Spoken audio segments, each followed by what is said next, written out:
జై హింద్ ఫ్రెండ్స్. మీరు ఈ గుడిల వీడియోలని లైక్ చేయొద్దు, షేర్ చేయండి, కామెంట్ చేయండి. మన హిందువులు గుడులు ఎంత పురాతనమైనయో మన హిందూ సోదరులందరికీ కూడా తెలియచేయాలన్నదే నా ఉద్దేశం.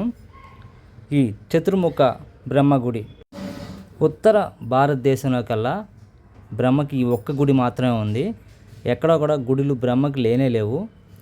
మన బాపట్ల నుంచి 30 కిలోమీటర్ల దూరంలో చేబ్రోల్లో ఈ గుడి ఉంది.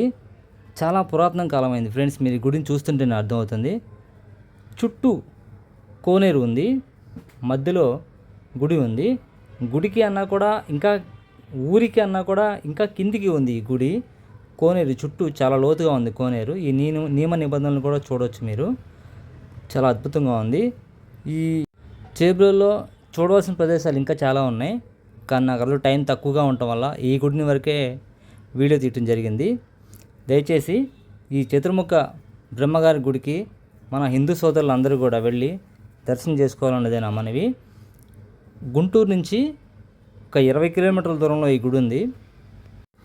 నేను ఈ వీడియోని ఎక్కడెక్కడికో వెళ్ళి తీస్తాను ఫ్రెండ్స్, కానీ మా సొంతూరు బాపట్లలోనే ఇంత అద్భుతమైన గుడులు ఉన్న విషయం నాకు పెద్దగా తెలీదు. చిన్నప్పటి నుంచి బాపట్లలో పుట్టి పెరిగినా కూడా ఇంత అద్భుతమైన పురాతన కాలమైన గుడులు ఉన్నాయని చెప్పేసి నాకు సరిగా తెలీదు. నేను ఎక్కడెక్కడో వీడియోలు తీస్తాను, కానీ మ్యాక్సిమం మీ అందరికీ కూడా వీడియోలు అన్నిటిని షేర్ చేస్తాను. కానీ ఈ గుడి మాత్రం తప్పనిసరిగా దర్శనం చేసుకోవాలి. బ్రహ్మగారి గుడి నేను ఇందాక ఫస్ట్లో చెప్పినట్టుగా ఈ ఉత్తర భారతదేశంలో కల్లా బ్రహ్మగారి గుళ్ళు చాలా చాలా తక్కువ. దయచేసి అందరూ దర్శనం చేసుకోవాల్సిందిగా నా మనవి. ఈ నియమ నిబంధనలు ఫస్ట్లో పెట్టాను, మళ్ళీ ఇప్పుడు పెట్టాను. ఈ నియమ నిబంధనలు ఒకసారి సరిగ్గా చూసుకోండి అందరూ. గుడి మాత్రం చాలా అద్భుతంగా ఉంది. దయచేసి మీరందరూ దర్శనం చేసుకోవాల్సిందిగా నా మనవి. జై హింద్.